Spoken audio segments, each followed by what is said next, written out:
Well, good morning and welcome to Frankly Speaking. I am your host, Frank Acomb. We're broadcasting live from the Hesselson studio. Look at this. Everyone waking up early to join us this morning. We have waves coming in. Thank you so much. We have a lot to talk about this morning. Obviously, more about the protests, the anti-Israel protests on college campuses. Mike Johnson did visit Columbia. We'll talk about that. The media's coverage is all, he got booed. He got heckled. Did anybody expect differently? It's not as if these protesters have been what you would call civil.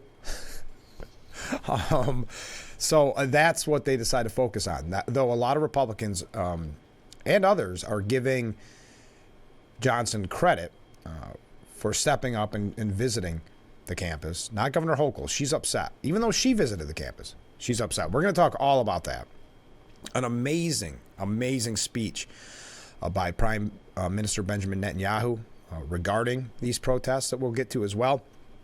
And a little bit later on, we're going to talk to Willow Roof and Camden Ayers from Elmira Little Theater. They have a Gentleman's Guide to Love and Murder at the Clements Center, April 26th through the 28th. So we'll be talking with them, and you can find out more about this play in the next hour. First, and I can't always make this a trend, though sadly, does seem to be a trend, kicking off the show with another example of why it is important to do your research on who you are voting for. Now, I'm not going to give the whole speech again. I know it's difficult when we talk about local races to find that information, and that's why we want to be that resource for you here on Frankly Speaking. But in this case, it's out of Connecticut. Connecticut Governor Ted Lamont. He had thousands of trees and bushes illegally cut behind his $7.5 million home. Connecticut Governor Ned Lamont had thousands of trees and bushes illegally chopped behind his sprawling Greenwich home. Despite publicly championing a statewide effort to plant more conifers. So he takes up the mantle. He leads the charge on a statewide effort to plant more conifers because he wants a better view of a lake, decides to cut thousands of trees and bushes behind his home illegally. The wealthy 70-year-old Democrat was hit with a citation for cutting down more than 180 trees in a protected wetland area to allegedly get a better view of a pond. Excuse me, I thought it was a lake. A pond from his $7.6 million abode. The land use attorney, John Tacey, said it's a chainsaw massacre. I've never seen anything overall like this ever. Lamont allegedly hired workers to axe the beloved sugar maples, beech trees, and pignut hickories without permits on several acres behind his 7-bedroom mansion in early November. Some of the trees were 40 feet tall and a vital part of the delicate ecosystem on the wooded banks of a small river, the sources said. Lamont and his neighbor, the Vicks, were all hit with citations for wetland violations. Quote, it's no coincidence that the cutting opened up a very wide view of the lake for the personal aesthetic benefit and viewing enjoyment of two dwellings, Governor Lamont and the Vicks. They called it an illegal invasion. Now, no criminal charges were filed over the alleged trespassing. So again, hypocrisy at its finest. Government hypocrisy at its finest.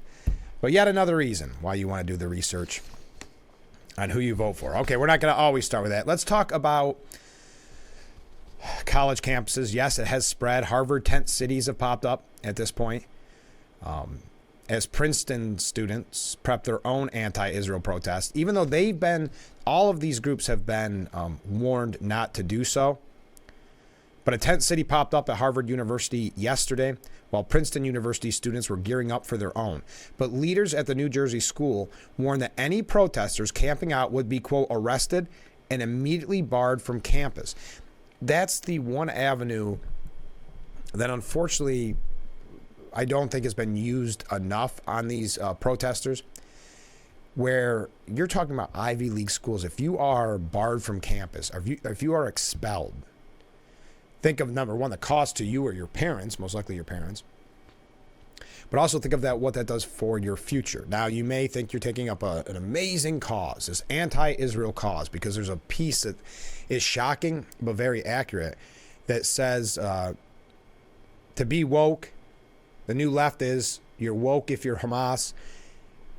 And, well, we'll talk about it because I don't want to butcher the quote, but it's shocking. The school, in an email to students, said that they vowed to act promptly if a tent city is erected. This is at Princeton. Protesters could be arrested as well as face suspension or even expulsion.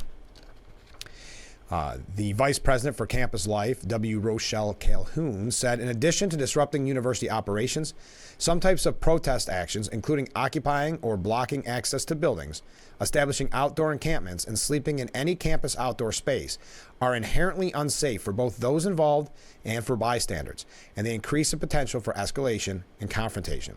Any individual involved in an encampment, occupation, or otherwise unlawful disruptive conduct who refuses to stop after a warning will be arrested and immediately barred from campus.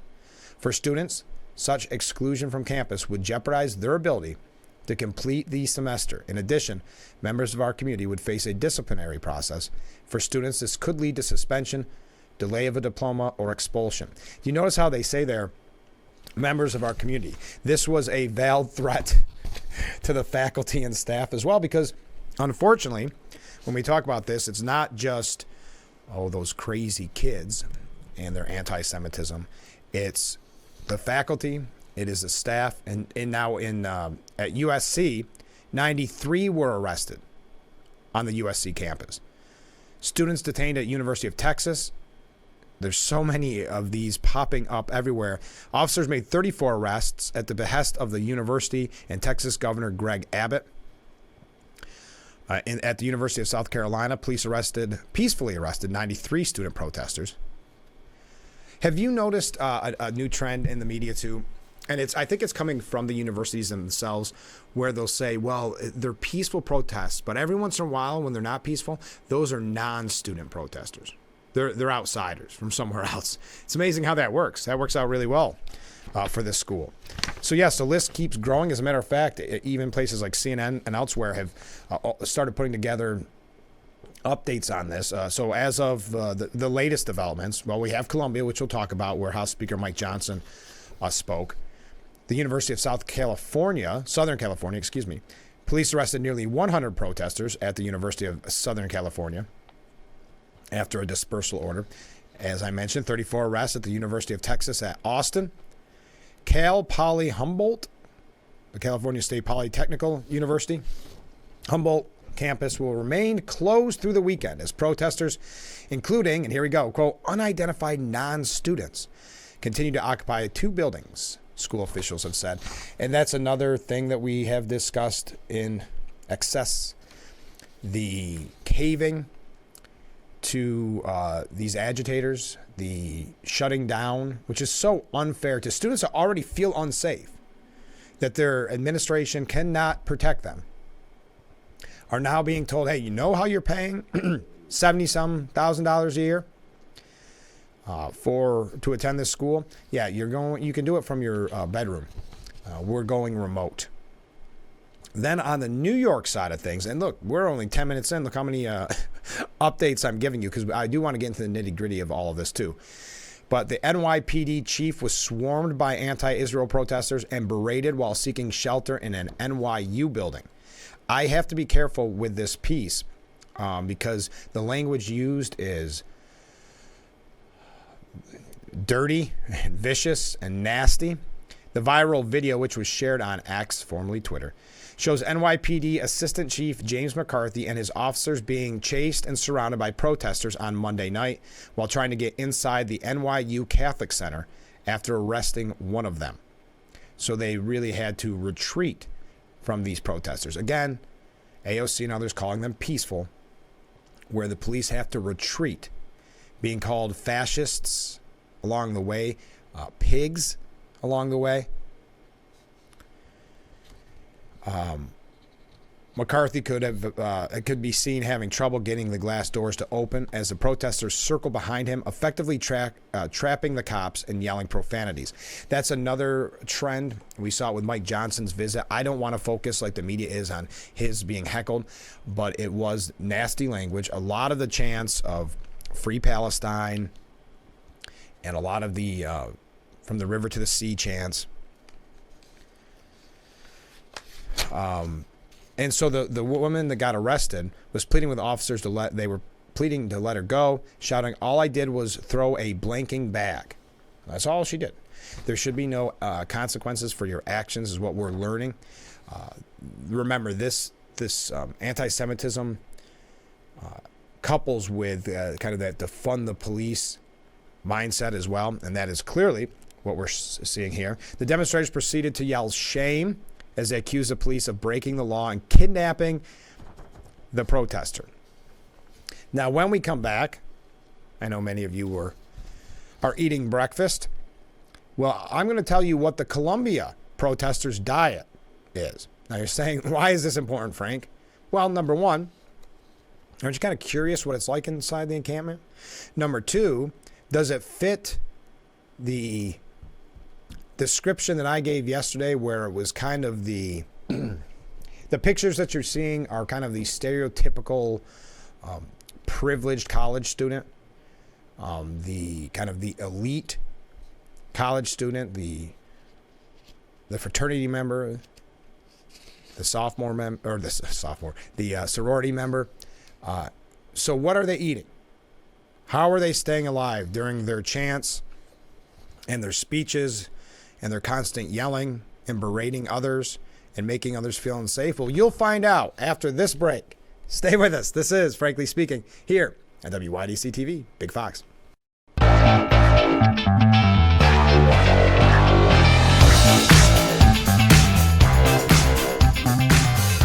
We are back with Frankly Speaking. Comment from a viewer as we broadcast live from the Hesselson studio. We were talking about the Connecticut governor, Ned Lamont, who had thousands of trees, bushes illegally cut behind his $7.5 million mansion after being a champion for a statewide effort to plant more conifers. We were talking about the hypocrisy, but I think the viewer's right. How very green-minded of him. Yes, it's hypocrisy and all this. So the Columbia protesters' diet. Now, Friday is the deadline to end the encampment, but the protesters seem as if they are hunkered down and ready to go. Well, they got a hefty food delivery yesterday, if you're curious. And I want you to think about perhaps your diet throughout the day and see if it's reminiscent of this. Fruits, nuts, granola bars, and overpriced sandwiches were being handed out like candy to the protesters, who were given a 48-hour extension to camp out on the grounds before the administration warned it would clear them out, I'm sure. All right, the anti-Israel protesters had their choice of an array of nuts, including a $17 jar of Good and Gather's sea salt roasted mixed nuts. Cheaper options like Blue Diamond almonds and Planters cashews were also laid out for the students. Now, keep in mind, when we talked, because we had a viewer comment yesterday, who's buying the tents? I believe they are buying the tents, because obviously no one does bring a tent to their dorm as a rule. But they're used to shelling out $86,000 a year in tuition. Going back to this entitled mindset. Sandwiches at the UK brand convenience bakery, I'm not sure if I'm pronouncing this right, Pret-a-Manger,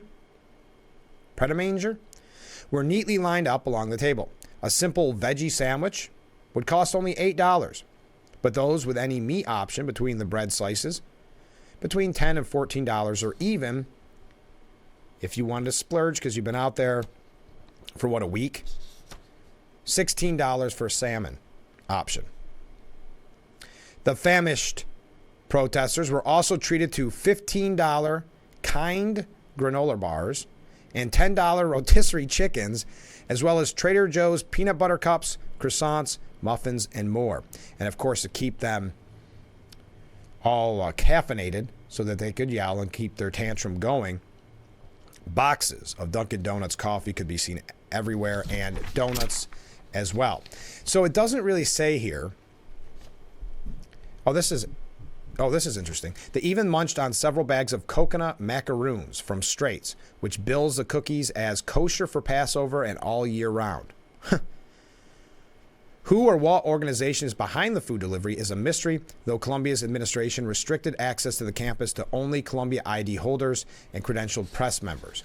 So again, maybe another issue where they caved, or maybe students brought it in. I mean, a lot of these people coming from rich families, maybe they didn't mind footing the bill and bringing all this to campus. So there you go. But the question I have, and I don't know the answer because they're talking about the price. So did someone, and that's a very smart move by some student, if they purchased all this food on their own and then sold it as almost like a concession stand at the encampment. It does not say there on the piece. But what I'm saying about these students and why I'm highlighting that is the elitist, the privileged backgrounds of these anti-Israel protesters. And that's why I want to bring up this piece, to give you an idea of who these people are. Meet the new left. The new left who thinks Hamas is good and that swastikas are woke. What Ryan Zickgraf calls this, and that's who wrote this piece, is that the new term, is woke, and they talked about intersectionality. Now it's, quote, it's all one thingism. That's what he calls it. It's all one thingism. Palestine is every single issue in one issue, wrote Scarlett Rabe, a singer-songwriter who describes herself as an anti-racist mother and an abolition feminist and womanist. This is a tweet from back in February. So Palestine is every single issue in one. It's reproductive justice, it's social justice, it's climate crisis. It's not just one issue, it's all the issues in one. That's where the author of this piece gets the it's all one thingism. All one thingism explains why a group of a few hundred masked protesters who chanted death to America and hands off Iran this week also employed the relatively meaningless slogan from Chicago to Palestine. Or that another viral post on Instagram by a person wearing a Fatties for Free Palestine t-shirt insisted that Palestinian solidarity is not a niche issue. Fat liberation and Palestinian liberation go hand in hand. That's a tweet that went viral, or an X that went viral, or an Instagram that went viral. It doesn't matter. It's narcissistic identity politics on steroids. And that's kind of what I've been pointing to these last few days. That this really is about getting your face on one of these viral posts to show you're the most woke, which isn't really a strong enough word anymore, but you're the most offended, you're the most aggrieved. And now they've tied these all in together where, for whatever, Palestine has become the issue that is kind of the umbrella for all of their social justice warrior fights. I know this doesn't make a lot of sense. I'm not claiming it does, but this is the mindset. And I think that that headline should terrify you, that the new left thinks Hamas is good and that swastikas are woke. Continuing. It's narcissistic identity politics on steroids, one where specific conditions and geography melt away completely. It's no longer enough to have solidarity with the people of Palestine. Wait, solidarity with the people of Palestinians. I didn't think that's worded wrong. In their time of plight, you must be them. Are you fat, as the one person mentioned? Trans? And maybe you live in Evanston, Illinois, you are somehow in a shared position with starved and bombed out citizens of Gaza. Palestine is a flat circle. You can almost hear, well, he gets into some kind of pop culture terms, but that's where this all boils down to. And again, I'm saying, I understand this is very confusing, but that is the mindset, and you have to understand the mindset as we deal with these, because it's not going to stay on college campuses. As Karl Rove said yesterday, which we may get to, which it's really getting kind of annoying, all these people that must watch Frankly Speaking and then steal my talking points days or weeks later. But Karl Rove says this could happen at the Democratic National Convention, which I've happened to be saying since, I don't know, about a month ago. Anyway, since probably a little after October 7th when some protests began. But this one, all one thingism is really kind of fascinating. Malcolm Harris, he's an author, and I can't say the name of the book. I'll put it that way. Harris responded to CNN's Jake Tapper's report that the Pennsylvania synagogue he had bar mitzvahed at had been vandalized with swastikas. Harris didn't condemn the anti-Semitic graffiti, but indirectly praised it. The meaning of the Nazi symbol had been reversed from bad to good. Harris said, quote, from a Nazi threat to a condemnation of genocide. So, not exaggerating when the headline says that the new left believes that swastikas are woke. He embraced this graffiti by saying from a Nazi threat to a condemnation of genocide. America is evil. Hamas is good. And swastikas are now woke. This is what happens in the new world of all one thingism. You can find that full piece. I believe I saw it on Drudge Report. But it is, and I know I'm running very late, but I found it very fascinating. As a matter of fact, I'll probably end up saving this article and referencing it in the future. So I guess I didn't have to staple it right there in front of you. But that is what we're dealing with these elitist, privileged protesters on college campuses. This is why I'm focusing on it so much, and I have been the last few days. Because I do have a few other stories. It's not going to be the only thing we talk about all day. I do want to preface it with that. We do have a few things on Trump as the Supreme Court hears his arguments today about immunity. We're also going to talk about Biden. I'm sure by now, I'll mention it later, but I'm sure by now you've seen the video where he reads out loud the part in the teleprompter where he's supposed to pause. 4 more years, pause. I'm sure you've seen that by now. But I do want to take what's happening on these college campuses very, very seriously, because it is going to trickle out into the real world. You are going to see it not just in the bubble of academia. You are going to see it at the conventions. You may start seeing it on the streets of certain cities in smaller areas as well, not just in New York City. So when you try to understand their mindset, where the new left thinks that Hamas is good, America is evil, the swastikas are woke, that is what we are dealing with today. But let's take a break. Stay with us. We'll be right back with Frankly Speaking.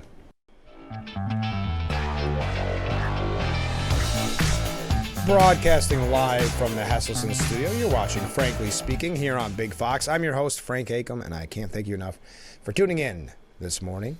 It is 6:28, so thank you for getting up.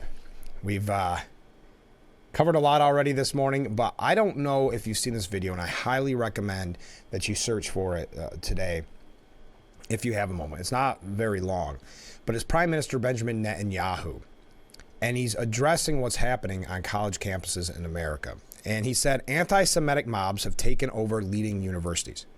They call for the annihilation of Israel. They attack Jewish students. They attack Jewish faculty.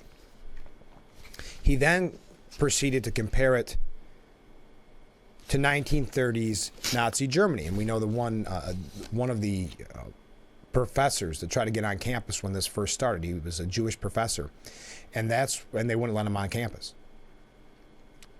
for safety, for whatever reason, and he likened it to 1938 as well. But I'll continue with what Netanyahu had to say. This is reminiscent of what happened in German universities in the 30s. It's unconscionable. It has to be stopped. It has to be condemned unequivocally. But that's not what happened. When you listen to them, they say not only death to Israel and death to the Jews, but also death to America. Netanyahu then lamented the anti-Semitic surge in the U.S. as Israel tries to defend itself against genocidal terrorists who hide behind civilians. We've seen in history that anti-Semitic attacks were always preceded by vilification and slander.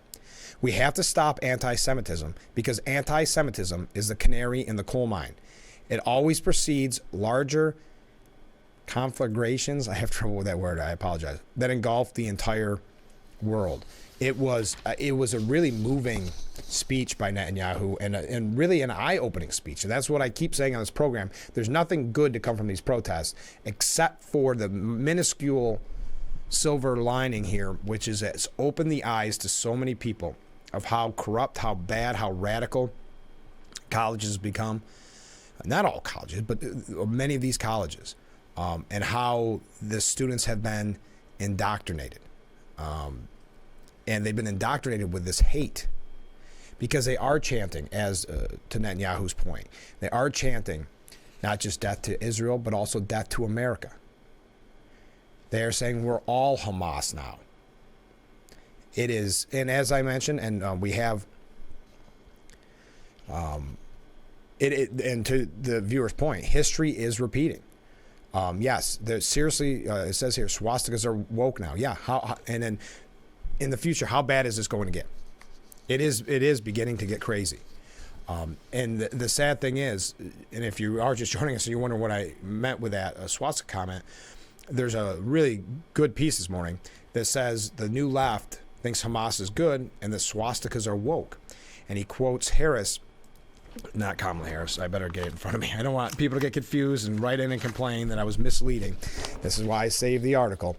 That the gentleman's name, Malcolm Harris, was talking about a synagogue that was defaced with graffiti and swastikas, saying the meaning of the Nazi symbol had been reversed from bad to good, Harris said, quote, from a Nazi threat to a condemnation of genocide.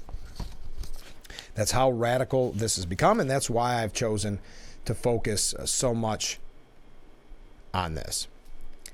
I was curious as to why you wouldn't mention the name of Malcolm Harris's book. Some people use language like that to justify their means. It seems that the days of George Carlin's The 7 Words You Can't Say on TV are long gone, and individuals use these words nowadays to grab your attention. Not this program. No, there are a lot of rules and regulations on that. But if I'm being honest in this case, if I could figure out a way to blanket, I would. But the way the piece is written, I don't know how I could do it. Yeah, it's 1, 2, 3 cuss words I cannot say out of 1, 2, 3, 4, 5 words in the whole book, in the whole book title. So I apologize. I will let you, I guess, look that up if that interests you. I'll just basically saying things are screwed up. Okay, that's not the title of the book, but that's the general gist of the book's name. So yesterday, Mike Johnson did visit Colombia. And by the way, again, just let me put a finer point on this. If you get a chance, please watch the Netanyahu video. I thought it was amazing. So Johnson went to Columbia University. We mentioned it yesterday that he was planning to. There were some other representatives with him. But instead of focusing on really the courage that took, the media is talking about the fact that he got heckled. Now, I've got to ask you, I didn't really think about it before, but if you had thought about it before, would you think that the students that are screaming at fellow students that are saying such things as we are all Hamas now and yelling speeches and yelling essentially the whole day, did you expect them to be civil when there was a press conference right there? I mean, I don't, that's the least shocking headline that he was booed and heckled, I think, that I could think of. It's Johnson calls on Columbia University president to resign during tense news conference. Here's a comment from a viewer. I don't think it's up to you to provide the title. That's what we have Google for. There you go. All right, good. I'm trying to keep my job here. Trying to get it in the barn, as they say. We just can't allow this. This is Mike Johnson. We just can't allow this kind of hatred and anti-Semitism to flourish on our campus, and it must be stopped in its tracks. Those who are perpetrating this violence should be arrested. I'm here today, joining my colleagues, and calling on President Shafiq to resign if she cannot immediately bring order to this chaos. Now, during the question and answer portion, a coordinated chant of Mike, I hate using this word too, but it's not a cuss word, but I'm just going to say, Mike, you stink, but it's not stink, erupted from the crowd. At another point during the remarks, the crowd started chanting loudly, to which Johnson said, "Enjoy your free speech." Now, of course, this is what the media is focusing on, the heckling, which again should come as no surprise from what we've seen of these protesters. Aaron Burnett, he went on CNN's Aaron Burnett, and he said, "I felt it very important for that voice to be heard, not just about what happens in Colombia, but about what is happening right now around the country. We have to stand unequivocally for what is right and what is good, and I'm calling on all my colleagues on both sides of the aisle to speak out against this, not to endorse it, not to coddle these people, but to say this has to stop." So when pressed, yes, they had to keep bringing up the heckling and the booing. Johnson noted that he was, quote, "not surprised that they didn't welcome our visit because we're calling out their activities." Even someone you could say is a foe in a way on the Republican side, to Mike Johnson, Representative Chip Roy of Texas, tweeted out, "I've had my strong disagreements on spending and foreign aid, but I applaud Speaker Johnson for going to Colombia." Now, when he was giving the press conference, he said, "My intention is to call President Biden after we leave here and share with him what we have seen with our own two eyes and demand that he take action. There's executive authority that would be appropriate. If this is not contained quickly, and if these threats and intimidation were not stopped, there's an appropriate time for the National Guard. We have to bring order to these campuses." Now, he did receive pushback from Democrats and others criticizing his visit, not just the media, which is very interesting. You know, you've had Governor Hochul visit with the Colombia president, but she's saying that Johnson went too far and made it, politicized it. Isn't the protesters themselves, aren't they the ones that have politicized this with their language and their vitriol? I'm confused why Mike Johnson is now the bad guy in exposing this. You notice the media always makes the Republicans out to be politicizing something when they're exposing something, like at the border. Remember when they said, "Oh, this is just Republicans politicizing this. This is why they're impeaching Mayorkas, just so they can politicize the open, porous borders brought on by this administration." Now Mike Johnson is politicizing what is a political rally, a political protest, a political encampment. So Johnson is demanding, everybody keeps bringing this up. Johnson demands Biden send in the National Guard during raucous Colombia visit. The speaker faced an unruly crowd shouting, "Mike, you stink," and chants of free Palestine. We're going to talk about that when we come back. I'm running really late this morning. I'm getting on tangents, and I apologize, but stay with us. We will be right back after this.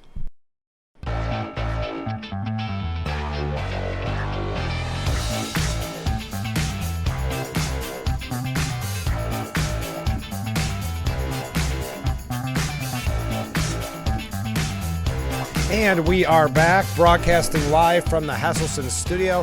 Thank you so much for joining us this morning as we continue our discussion on what's happening on college campuses, and specifically Mike Johnson's visit. Again, I'm going to highlight the fact of Benjamin Netanyahu's speech if you get a chance.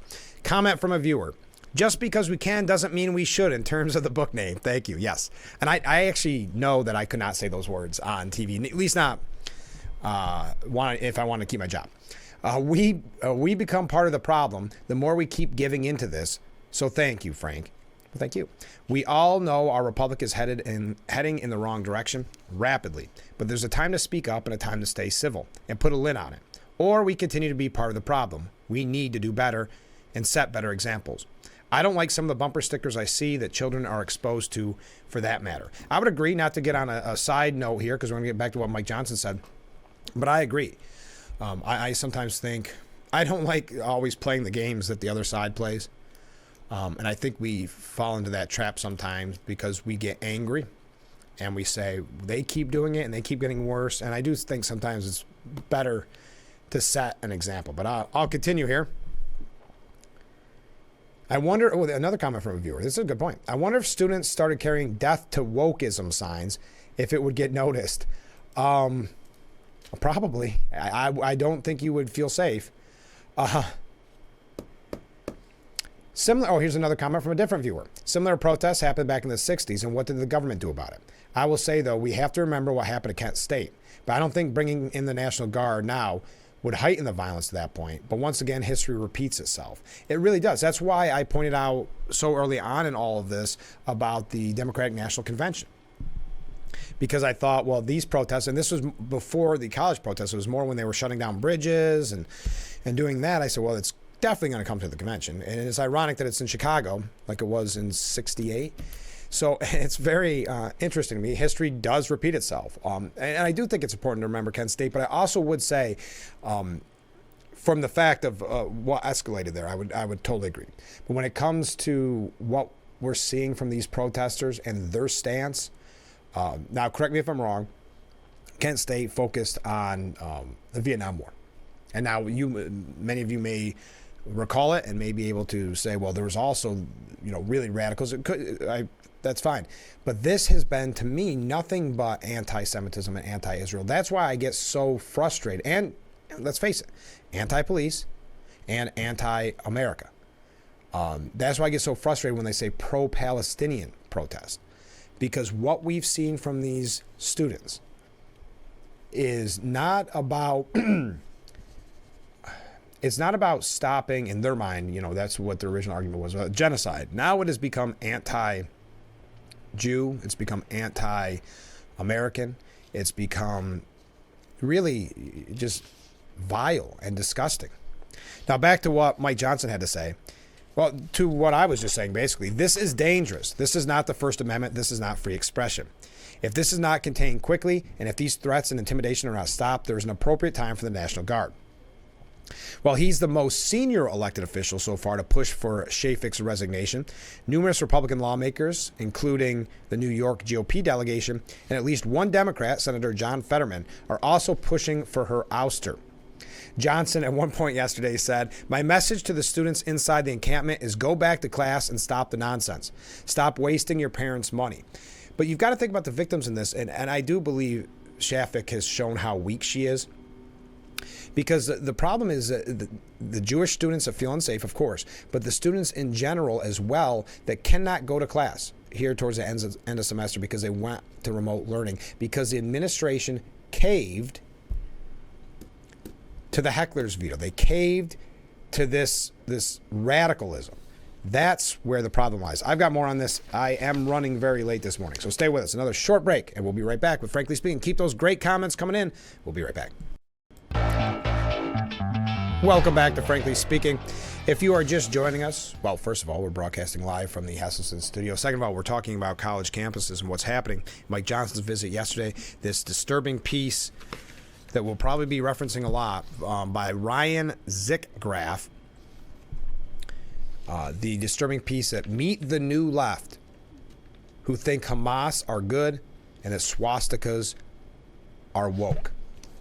And that's what we're seeing on college campuses today. And again, I'll continue to say it, not just on college campuses, just like we've seen the bridges shut down, we've seen it elsewhere. I believe it will continue to grow, unfortunately. But House Education Committee Chair Virginia Fox said Columbia University is in a free fall.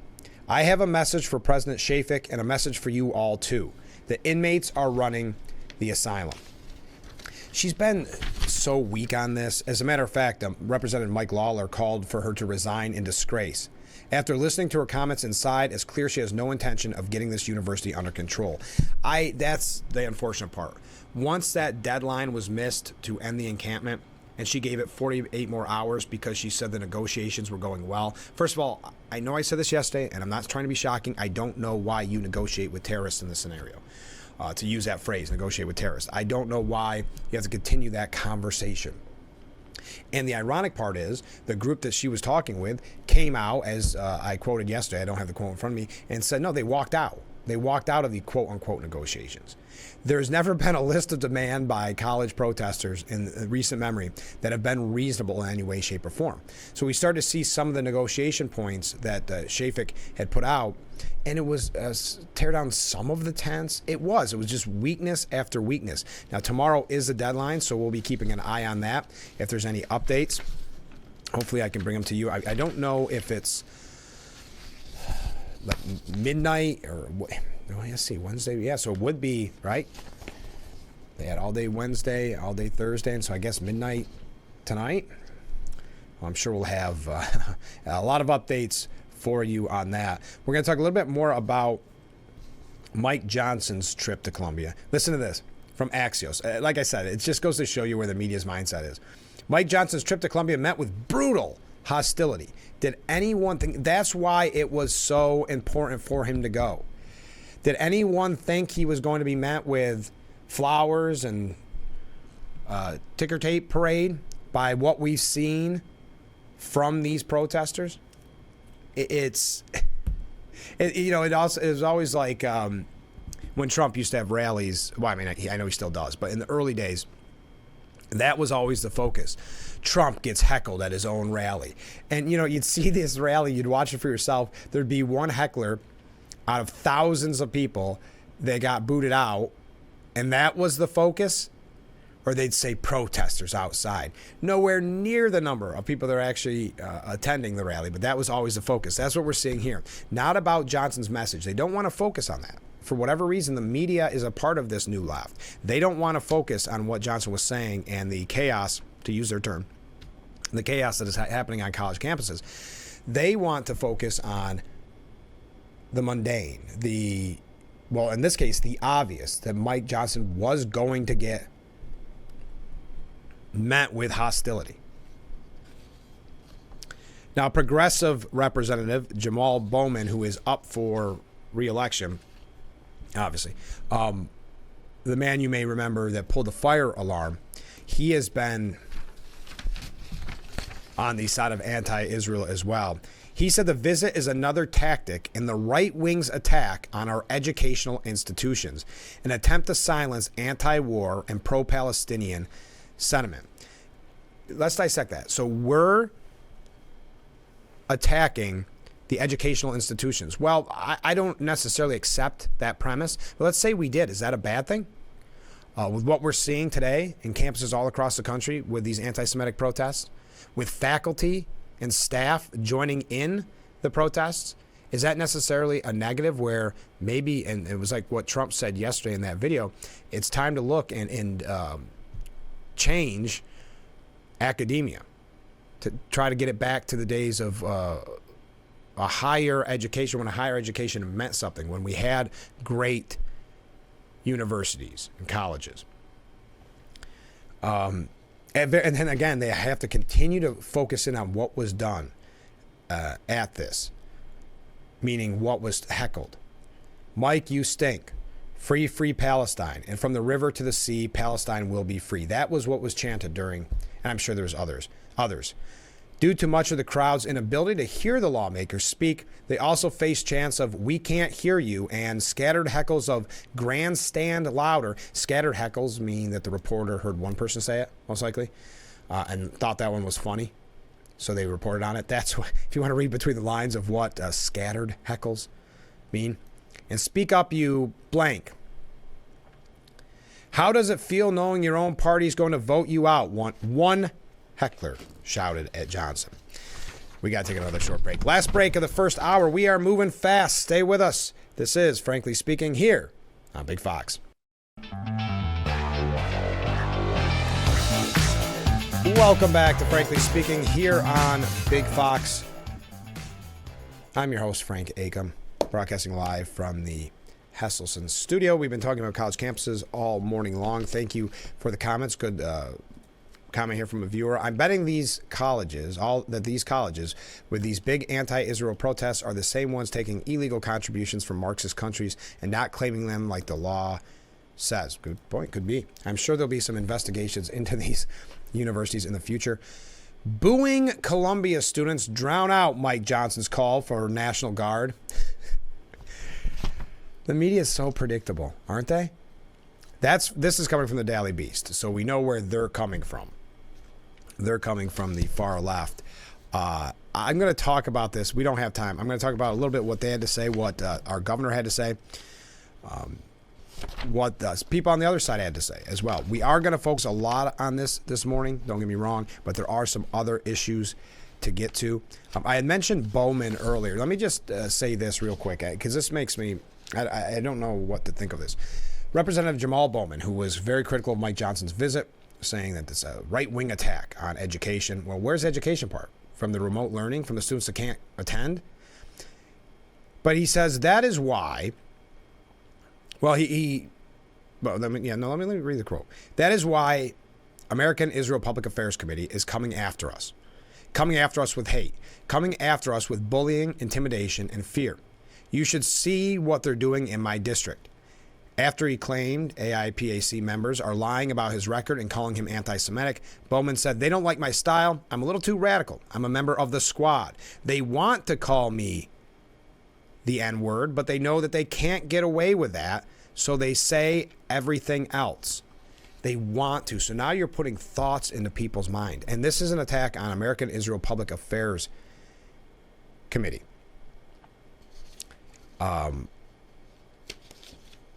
It is very, an AIPAC spokesperson said Representative Bowman's shameful attacks won't hide his record of aligning with an extremist anti-Israel fringe.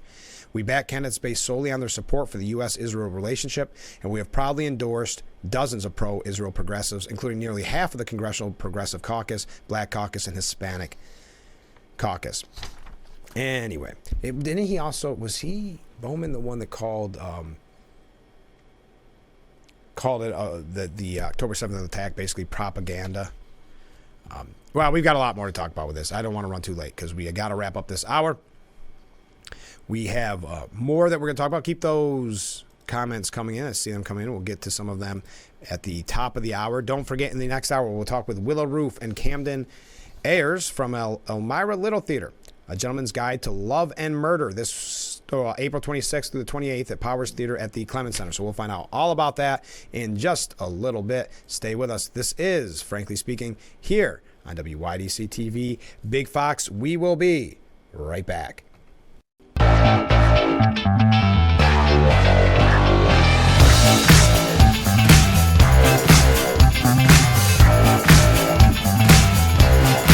are back with hour 2 of Frankly Speaking here on WYDC TV. I'm your host, Frank Acomb. Here I'm proud live from the Hesselson studio on Market Street. A comment from a viewer, and if you're just joining us, we're talking about protests all along. If these students really think that what's happening in the Middle East and the United States' reaction to the hostilities there are flights daily from JFK and LaGuardia airports to Palestine. I'm sure the powers that be there would welcome these individuals who are so upset, giving them weapons to support this cause that they are so passionate about. Thank you for the comment. So again, booing Columbia students drowns out Mike Johnson's call for the National Guard. The only reason I bring this up, we've talked about the booing all morning long, or the heckling. That's what the media wants to focus on. For others, Johnson's arrival was a total shock, says the Daily Beast. About an hour before the House Speaker addressed the crowd, a student walked up to the scrum and questioned what everyone was waiting for. Mike Johnson, someone yelled back, to which the newcomer responded, who? Yes, you could tell they're really up to date on current affairs. The Speaker of the House, Republican, another answered. Oh, why? The newcomer quipped. That's random. After Johnson's speech, the crowd lingered and chatted about their chants. It's kind of a pathetic thing about these protests, and a lot of protests in general, the chants, right? They dissected which ones may have gotten under Johnson's skin the most. Maybe it's the childlike wonder of being in a protest like that, but I don't think any of them got under Mike Johnson's skin. Mike Johnson knew what he was going there for. Mike Johnson is in the world of politics. He knows what to expect when you go to a hostile environment like this. I bet the one about him being ugly wasn't fun, one mused. Another told the Daily Beast that Johnson's rant was embarrassing. So this is how the Daily Beast covers this. But others shared their displeasure over the crowd's hostile attitude, however. Next to the group reminiscing on their insults, 3 students fumed about the lack of decorum the crowd expressed. It was embarrassing. We're an Ivy, one said, meaning an Ivy League school. Well, it is embarrassing, but it goes to show you this narcissism of these protesters where they sat around. And think how pathetic that is. You just got done. It's like someone that tells a joke and then goes, did you hear what I said? And repeats the joke. So they yell these heckles. They're heckling Mike Johnson. And as it ends, they go, which one was your favorite of mine? you think any of them got under his skin? I really thought it was funny on this one. Or I really thought this one was clever. And the one thing I've noticed about protests, just anecdotally watching the videos that I've seen of this, there's so much copycats. There's so many copycats. Everything's the same chants and patterns and beats of the last 60, 70 years. I mean, this is, I don't know. So that person was proud of the fact that it could have hurt Mike Johnson's, hurt his feelings, that he called him ugly. Okay. Now, New York governor said to Mike Johnson, you stay in Washington. I think politicizing this, again, how is he politicizing this? Isn't the whole thing supposed to be a political protest? Continuing. And bringing the entourage to put a spotlight on this is only adding to the division. So this is very telling with what Governor Hochul's saying. We don't want the American people to see, we don't want New Yorkers to see what is happening on these college campuses. By putting a spotlight on this, you're adding to the division, meaning that people will rightfully get upset when they see what's happening in academia, when they see what is happening in higher education. We don't want people to see that. It's just like when they said, oh, the only reason you're impeaching Mayorkas or impeaching Biden is because you wanted to highlight and politicize the porous open borders. Well, that's what happened, so be it. Because they have to be highlighted. There has to be a spotlight on them. If they had their way, they would control the media as they do, meaning the left, and only get their stories out. That's why Biden gets so upset when he's asked even a relatively easy question that's outside of the realm of what he wanted to talk about. But I'll continue. That's what you call a tangent there. A speaker worth the title should really be trying to heal people and not divide them. So I don't think it adds to anything. Well, that's an insult. A speaker worth the title. So that's a direct insult at Johnson. Should be trying to heal people. So going to the campus and highlighting what's happening there, talking with the president, mind you, of Columbia, that is beneath the office of the speaker, and it's not healing people, it's dividing them, which is interesting coming from a party that sets its goal on dividing people. So again, Hochul's just saying, make sure this doesn't get out. That was our goal. It seems to me there's a lot more responsibilities and crises to be dealt with in Washington. I'd encourage the speaker to go back and perhaps take up the migrant bill, the bill to deal with closing the border, so we could deal with the real crisis that New York has. That's another point, and this is another tangent, but I know people have talked about her being the head of the Democrat Party in New York, essentially. She's just not that good at that side of things. She's using talking points that they were using months ago in the same exact way. She didn't spice it up at all. She's going, never mind what's happening on college campuses that are outraging people across the country and across the world. Never mind that. Remember when we made up this excuse that Republicans didn't want to secure the border? I guess we're to ignore that Biden's been in office nearly 4 years now. So that's what I mean. Just a weak attempt. But then her last dig that I'm going to mention is, I went there privately, meeting with the president at Columbia. I did not bring the press with me. Okay. Now, a spokesperson for Speaker Johnson said, Speaker Johnson, in response to the governor, Speaker Johnson is going to speak to students at Columbia University because Governor Hochul and other officials in New York have completely failed in their duty to protect Jewish students and combat the rise of anti-Semitism in their party. We wish it weren't necessary. That was before he attended. So Mike Johnson, well, if you want to hear what Ilhan Omar had to say, Ilhan Omar, whose daughter was arrested at one of these protests, was on MSNBC. And she said that Mike Johnson went there to stir up really more anger and hate and endanger the lives of young people who are at the encampment at Columbia University. So by him visiting what has been deemed a very anti-Semitic, anti-Israel protest that has caused Jewish students to be scared, that has had faculty and staff of that university involved in the protest, that because Mike Johnson goes to highlight what is actually happening there and call for the president to resign, that he is the problem. He is the one causing anger and hate. Well, I've seen a lot of anger and hate coming from that group.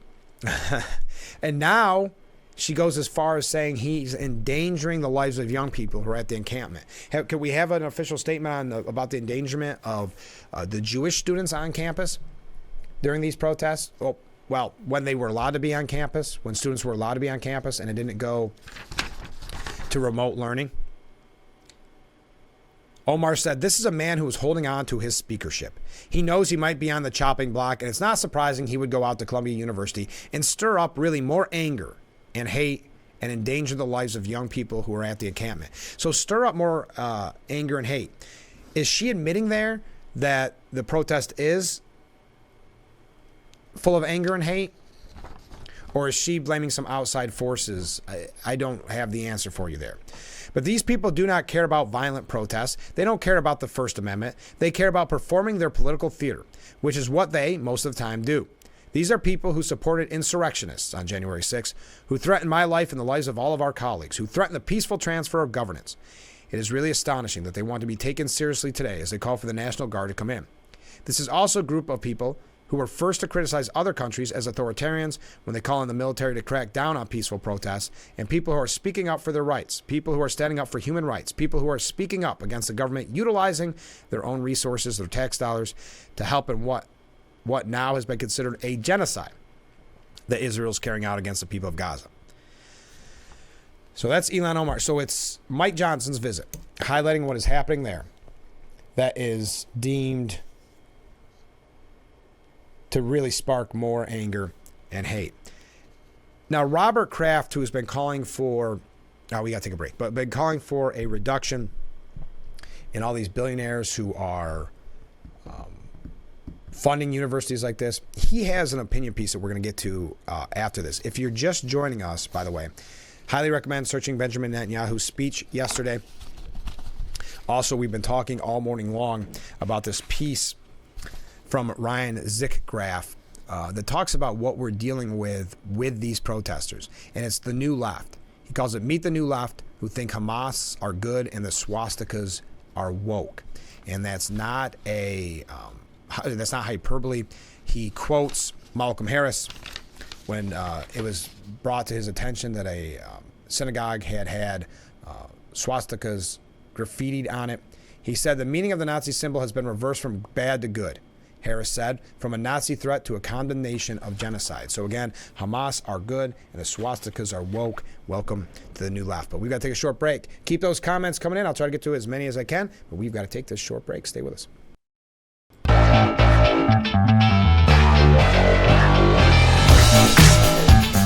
We are back, broadcasting live from the Hessel Studio. Like this one. That's rich, so what else don't we get to see? I dare say that yes, we hear what Governor Holt will say, and so many others. Mike Johnson should not attend the protest at Columbia to see what's happening there because it fans the flames of the protesters' hatred. That's the mindset that leads to the heckler's veto. That's the mindset that says, okay, we have to cave to their demands because they're loud, they're vocal, they're violent. Robert Kraft, and thank you, keep those comments coming in. Robert Kraft, and I've had numerous points like this, so I haven't read them, but because this sends a symbol that because it's going after Jewish students, that it's okay. That any other minority group, there would be speeches, and so many people have said this, speeches by Biden. There'd be the National Guard wouldn't even be, that'd be in the rear view mirror of things that were done. But they're almost symbolizing or saying that because it's Jewish students, let them have their encampment.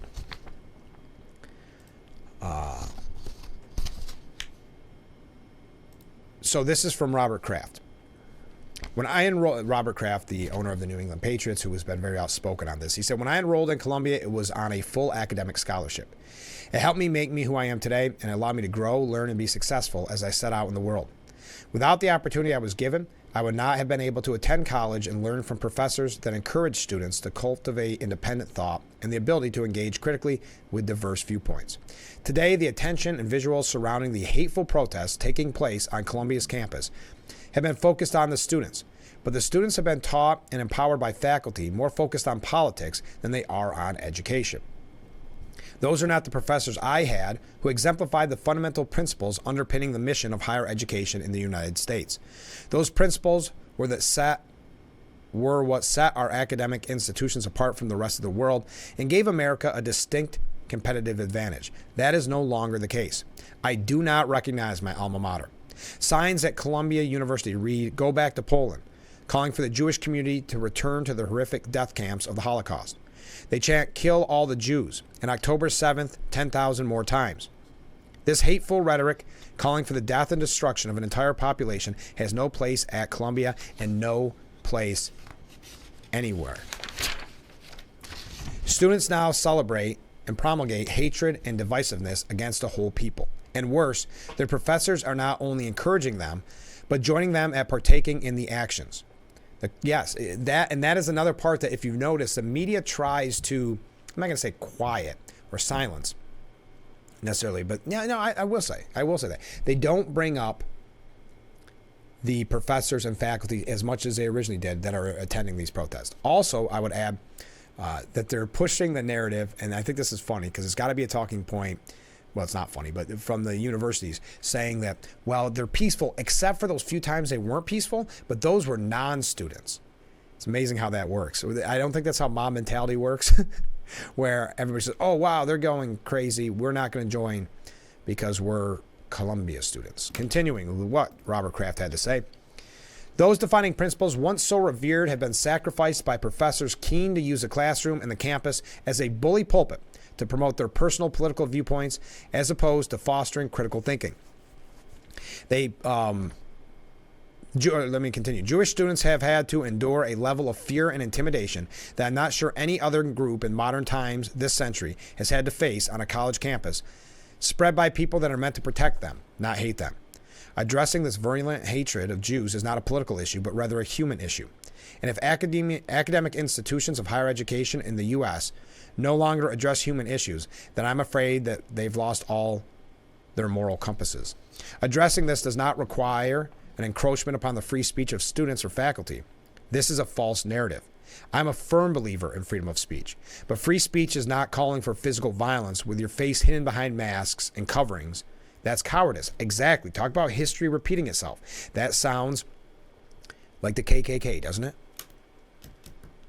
Calling for physical violence with your face hidden behind masks. But I'll continue. Free speech is taking responsibility on your words and for putting your name and your face behind your thoughts. Leaders of educational institutions need to begin enforcing their codes of conduct with members of their community, students and faculty alike. If presidents do not, their boards need to hold them accountable. Otherwise, what are they teaching our students? Well, that's, again, they don't want that to be exposed. And this is not knocking Robert Kraft at all. They don't want that being exposed. That's why they're mad at Mike Johnson for highlighting it even further. They are promoting the notion and setting the example that there is no accountability. If there was, these protests would stop. Students have seen that rules do not apply, so they choose not to follow them. While difficult, our larger universities need to set an example and start stripping tenure away, regardless of the legal fights they may face. So many good points here. Students, they're not being punished anyway, so why not continue this big party? And faculty know they've got tenure, so everything's going to be fine, that the administration is not going to try to go after them. We have seen numerous examples of faculty members violating university codes of conduct in an attempt to poison young minds and sow division among an already polarized society. This cannot continue. Yeah, they're the ones that are promoting this hate. They're the ones that are promoting this anger. Why doesn't Ilhan Omar call those faculty members out?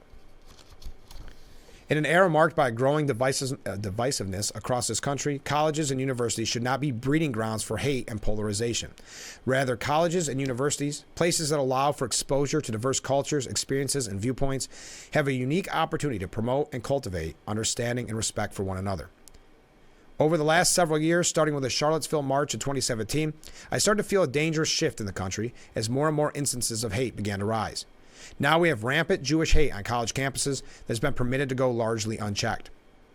And he talked about the group he started, Foundation to Combat Anti-Semitism. But he said, I felt it was imperative that we do something to ensure that our country did not start to look like Germany of the 1940s. Never could I have imagined that in America, in 2024, the Jewish students would be told by campus administrators to flee their college campuses for their own safety. Yes, flee the college campuses and then do nothing about the people that are causing the safety concerns. And that's what those Jewish students and other students that felt unsafe are getting for $80,000 a year. That's the safety that they're getting from the grown-ups in the room. This is heartbreaking under any circumstances and devastating to know it's happened at my alma mater, a school I loved that has given me so much. Again, this is Robert Kraft, if you're just joining us. My worst fears, what I've spent the last 5 years fighting against, using his organization, a symbol of standing up to hate, are being realized, and we all need to take action to make it stop. Unchecked, faculties have allowed this hate to grow and fester by using their classrooms for espousing personal views instead of educating. Their job should not be that of a journalist and politician. Their job is not to teach students what to think. Their job is to teach students how to think. To that end, the job of administrators is to manage the faculty, not to stand idly by as their campuses are taken over by a minority of students, or to compromise with or negotiate with those violating the rules. The students at our colleges and universities deserve stronger leadership. Courage to do the right thing, a core attribute of effective leadership, is lacking at the highest level at our nation's most elite academic institutions. It is my hope that the governing boards of these institutions prioritize courage to lead and do the right thing when selecting their presidents. Covered a lot there. When we come back, we're going to hear a little bit about Elmira Little Theater from our friends Willow Roof and Camden Ayers. We've got a couple other things here about college campuses. We do have to get through some things about Trump and Biden as well. So stay with us. This is Frankly Speaking here on WYDC TV, Big Fox. Welcome back to Frankly Speaking here on WYDC TV, Big Fox. I'm Frank Acomb, and we are broadcasting from the Hesselson studio. And joining me in that studio, we have Willow and Camden. Good morning, guys. Hi there. Good morning. Morning. Thanks so much for being on the show. We're talking Elmira Little Theater's production of A Gentleman's Guide to Love and Murder. First of all, this is an extended run. This is longer than normal. Is that right? Yeah, and it's a little weirder than normal, too. Okay. well, explain. Don't leave us hanging. Yeah, so normally they just do it at the Clemens Center. Usually Elmira Little Theater does 2 runs just at the Clemens Center, usually. But we did our first run at Elmira College, which collaborated with us, and now we've moved all the way over to the Clemens Center to do our final 3 runs. Do you find it a lot different in the two, comparing each other, Clemens Center to Elmira College, or is it pretty much the same? We tried to mimic the length of the stage from Elmira College to the Clemens Center, so to make it feel a little more homey. Yeah, absolutely. It's definitely similar in space-wise of like how much space we have, but different in like there's a lot more space at Clemens Center than it is Elmira College. Sure. Now, how did the first run itself go? I think it went pretty well. We had a good crowd all 3 nights, I thought, and otherwise, people loved it. It's very crazy, like all over the place type of show in a beautiful way. It's like funny because it's like, whoa, so much happens. Well, I want to find out more about A Gentleman's Guide to Love and Murder. But before that, how long does a production like this take? How long have you been involved in the practice and like that? I think practice started back in January. January. Oh, wow. Yeah. Is that typical for a play like this? For at least community theater-wise, it's about like 3-4 months of working on something.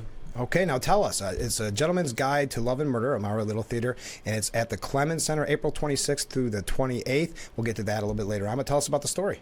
Absolutely. So the story, we follow a young gentleman called Monty. He learns that he becomes the heir of a big line of succession to the Dysquith family.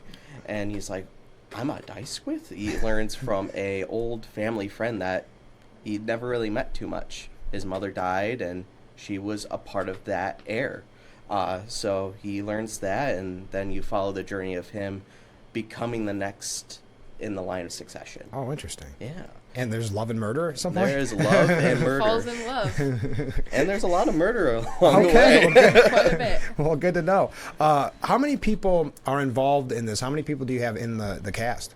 There's around 19, 20 maybe. I think Oh, so. wow. We lost a few because we had some college people in our first run at EC, because that was why we kind of collaborated. It's like we wanted to work with them, so we had a lot of college students, and they couldn't really continue through the Clemens Center run. Easy for you to say. What parts do you play? I play man number one, so I play a lot of different roles. So I'm not really stuck to just I play like Monty or the Dice with Family, even though that's a bunch of roles as well. Okay. I play a lot of different roles. I play like a bunch of doctors. I play a guy named Tom Copley. He's just a drunk, irate farmer who gets in a little tiff with the leads, and then I get shoot out. That's funny. Is it more? And I'm going to ask you in a second. But is it? Do you find it difficult or challenging to play so many different parts, or is that kind of fun for you? Excuse me. For me, it's different. I have played a lot of roles for different shows before, but never like this. Mm-hmm. I love digging my teeth into like one singular role, but Sure. for this, it's different type of headspace. Good practice, I would think. Yeah, absolutely. Yeah. And now, what role are you playing? I'm the ensemble, so I don't really have any speaking roles, but I also play a bunch of different roles in the background. Oh, that's cool. So this sounds like a really interesting play. Now, how long have each of you been acting? I started acting in late high school, so around 2014. Okay. And I went to college for theater, for humanities and social sciences, to be clear, but it was primarily for theater. Okay, that's fair. I've been acting since I was around 6 or 7, so it was also like 2015. Oh, Yeah. wow. Are you going to continue doing it in the future? Yeah. This play didn't ruin it for you then? No, I'm just absolutely kidding. not at all. I'm just kidding. How long have you been with ELT? This will be my second show. Okay. This is my first ever time with them. Oh, really? Has it been a lot of fun? Oh, yeah. Yeah. What do people need to know? Maybe I should have given you a heads up on this. But if someone's interested in joining Elmira Little Theater for future productions, what would you tell them? What I would tell them is taking the first step and just seeing what's auditioning, what they're doing, and finding something that they like. Sure. It doesn't matter if you're, new or old to it. It's always putting that foot forward and be like, I'm going to try something new. It's all about opening your horizons and doing something that might be uncomfortable. Because Sure. that's the point of acting. The love of acting is putting yourself in a situation that you would never put yourself in. Sure. And act like you would never act, right? Exactly. That's why I find it, and that's why I keep focusing on it, that you have so many parts. That's got to be so interesting to have that opportunity to go through that and really test your acting chops, I guess. Yeah. Yeah. Yeah. So what's next after A Gentleman's Guide to Love and Murder? You guys going to do another one soon, or? I think they have another one planned, but I don't think they've released what they're doing. I was yet. trying to get the breaking news. I'm sorry. Yeah, I set you up. I know. I set you up. Well, so what do people need to know about the performance? It's April 26th through the 28th at Powers Theater at the Clemens Center. A Gentleman's Guide to Love and Murder. It's put on by Elmira Little Theater. Excuse me. Anything people need to know before they decide to come out? You can buy tickets online or at the door. Okay. Should they go to Elmira Little Theater's website or Clemens Center or both? You can do either or. Clemens Center, you'll see the tickets there, so you can absolutely do it on that, or you could find it through Elmira Little Theater's website as well. Well, perfect. Well, thank you so much for being on the show this morning. Yeah, absolutely. And I know I say this every time, but I know you can't say good luck, but whatever, break a leg, you guys have fun, okay? Okay, All right. sounds good. Thank you. I'll break my leg now. All right, good. We'll be right back with Frankly Speaking. Stay with us.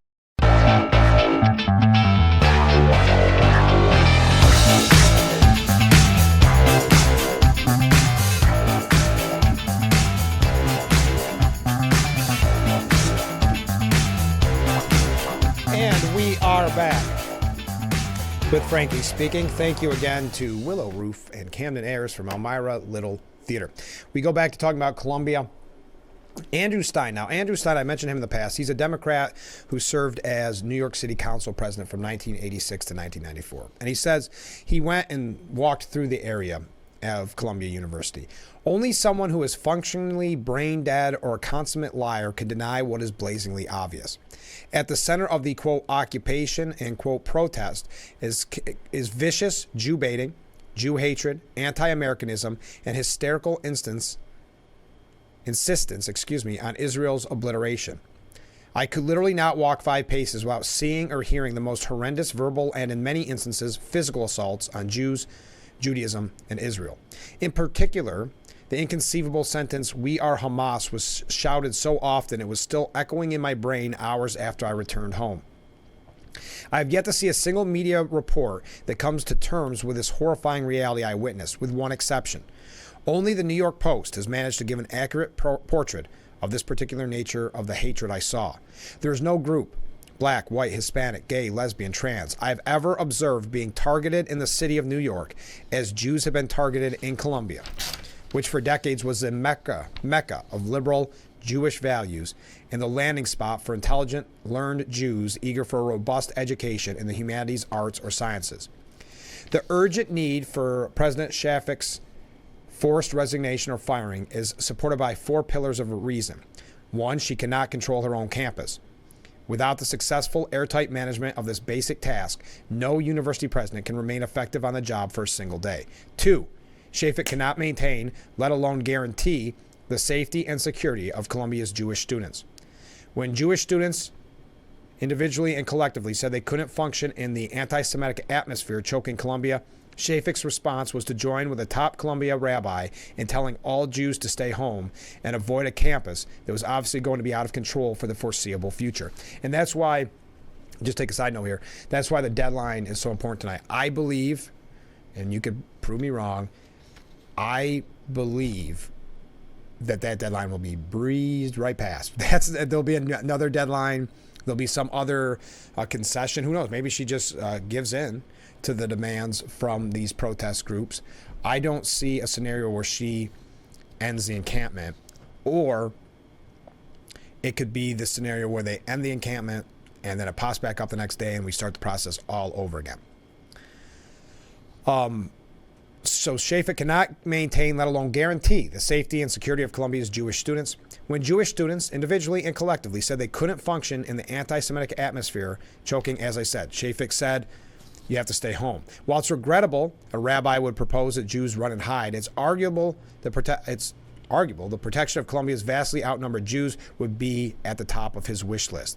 That is not in any way arguable or defensible as a university president placing running and hiding at the top of her priority list when, unlike the rabbi, she has the power, indeed the obligation, to sever each and every member of that student body and the faculty responsible for terrifying the minority Jewish student population. Not to have done so is a grotesque dereliction of duty. 3, Shafik's utter paralysis in the face of the obvious need for a clear, unequivocal statement about the violation of university statutes, practices, and rules renders her, on this point alone, unqualified to continue as president. It is outrageous that any student or professor ignoring the university policy on the expression of bigotry, racism, and anti-Semitism would be permitted to remain on campus. Instead of emptying the campus in favor of virtual learning, Shafik should have sent the agents of disruption and anti-Semitism packing. And finally, Shafik's complete failure to act immediately and decisively against any student, staff, or faculty member who has openly expressed support for Hamas should have resulted in her immediate removal. I've always been a passionate supporter of free speech and the right to assemble. But freedoms have never been absolute either in universities or in the United States at large.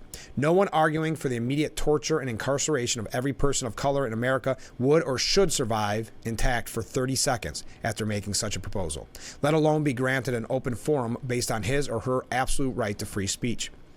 Why, for 2 millennia and beyond, has the world been so uniquely uninterested in and unsensitive to the universal plight of the Jews? Why is it that after millennia of this horrific prejudice, Jews are still considered fair game by people in nearly every country in the world? That may be an unanswerable question.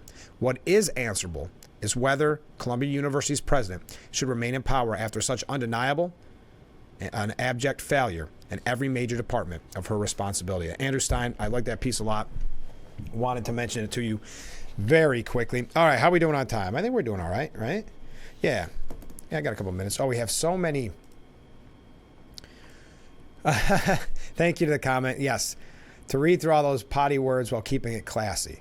Pause for applause. Pause for applause. I like it. Thank you very much. Thank you. We've got quite a few comments here to read. I forgot to start the segment.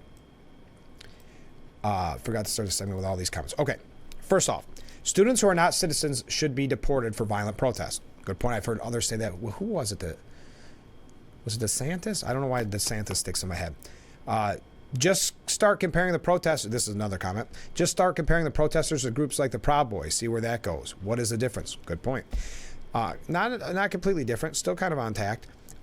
It's amazing how far the left has infiltrated even low-level social media. My wife is on a Neighbors app. I wonder if is that out of curiosity, Neighborhood? Because I was on there for a while too, and it became tedious with politics, and responded positively to a right-leaning comment. Another person that posts left-leaning comments responded to my wife saying that they didn't want to hear the political talk. My wife responded back by saying, please don't tell me what I can and can't comment on. To that comment that was enough to get my wife kicked off for 2 weeks. Similar events has happened in the past on this app.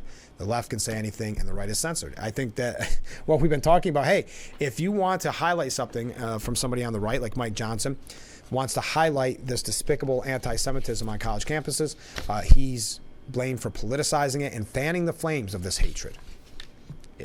You can't keep up with the logic sometimes. Now, according to a piece from the New York Post, activist investor Daniel Loeb, he is a Columbia University graduate.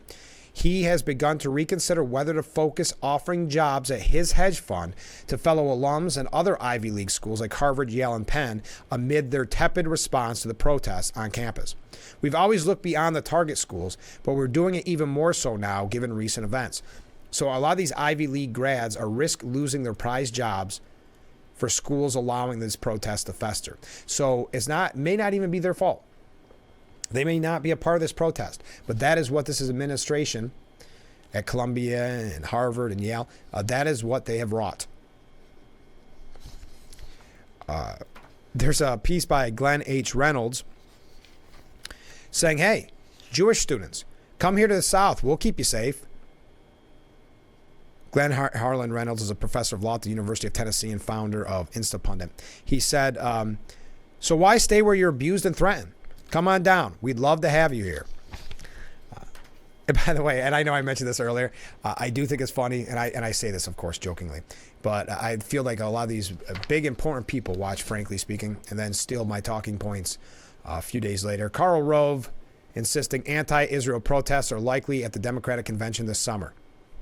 This will be an ugly scene to imagine. It'll be like in August when the Democrats met in Chicago and we have enormous crowds of protests in Grant Park during the Democratic National Convention. It's not going to be a pretty sight. It'll be reminiscent of 1968 and the famous Democratic Convention that was wrecked by protesters over the Vietnam War.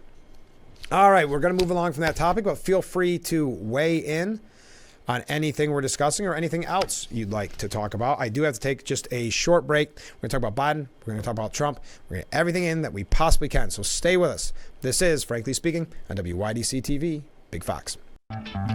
We are back with Frankly Speaking, broadcasting live from the Hesselson studio here on Marcus Street in Corning. A comment from a viewer. I got called into the dean's office back in the late 70s for a lot less. The burn marks from the bonfire are still in the SUNY Delhi dorm courtyard. Perhaps a couple key players need to be called in. Here's the problem, and that sounds logical. When key students in these protests are called in, they come in with their list of demands now. They don't come in to be punished. That's the difference. You've got to understand, too, that there's cash cows. I hate that term, you got to understand. But there's cash cows. These students are looked at as cash cows. So the president doesn't want to alienate them, but the president doesn't want to alienate the Jewish students who are also paying. But in this case, the squeaky wheel, right? The protesters are the ones being loud, violent, spewing hate. So it was easier for her to say, okay, everybody stay home. We're doing remote learning, than it was to confront them and looking at each one as there's $80,000, there's $80,000.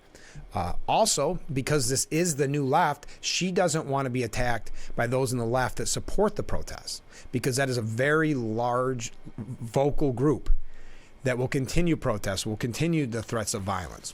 And I keep going back to this piece again today. And so if you've been watching since 6, I apologize. But to Ryan Zickraff's point, he says the new left thinks Hamas are good and the swastikas are woke. So she doesn't want to get the left mad at her either. So what did she do? She caved and let the Jewish students feel unsafe. Like Andrew Stein said, you would never see this for any other group, hatred like this, be allowed to stand. But in this instance, it is supported by faculty. Not all faculty, I'm sure there's some that don't, but faculty supporting it. And maybe the question should be asked, to what degree does the president of Columbia support these students? I don't have an answer for that. I'm not speculating anything. I'm just wondering, again, why to keep caving to this group? Now, I know they continue to say, well, it's not just students, it's outsiders that are really doing this. No. Okay. We'll find out tonight where she really stands as the 48-hour delay on the deadline reaches an end. Okay, Biden, I mentioned this earlier, reads out the pause instruction on the teleprompter. Did you see that? 4 more years, pause, is what he said.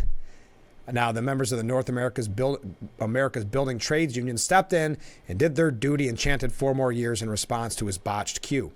But there was more there. The gaffe was one of a series of bizarre moments. Did you see where he suggested that Donald Trump gave him a pair of boots? The guy has never worked a day in the working man's boots. By the way, he gave me a pair of boots as a gift, by the way.